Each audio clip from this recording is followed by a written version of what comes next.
Today, I want to take the opportunity to talk about an important piece of legislation that may or may not yet be on your radar. Last week, I introduced the Central Bank Digital Currency Anti-Surveillance State Act to halt the efforts of unelected bureaucrats here in Washington, D.C. from stripping Americans of their right to financial privacy. Digital assets in the digital economy are the future, but the Federal Reserve should play no role in developing a central bank digital currency, or otherwise known as a CBDC. The consequences, if we get it wrong, are far too serious.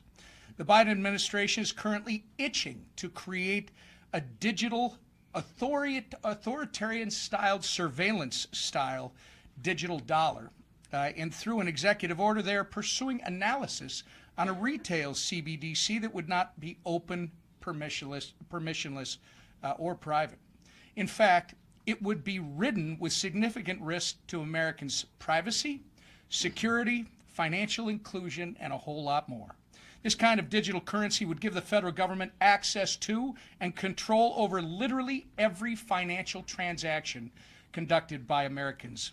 That's why I, along with a number of my colleagues, introduced the CBDC Anti-Surveillance State Act.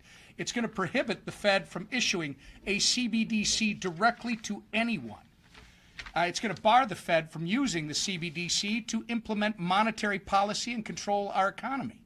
And it's going to require the Fed's CBDC projects to be transparent, if they get to go forward, to be transparent to Congress and the American people. We need these common sense guardrails to prevent unelected bureaucrats here in Washington from sacrificing Americans' right to financial privacy. As I think Mike Gallagher's committee is going to show us tonight, we do not want to emulate the CCP. We should not be taking our direction from the Communist Party of China.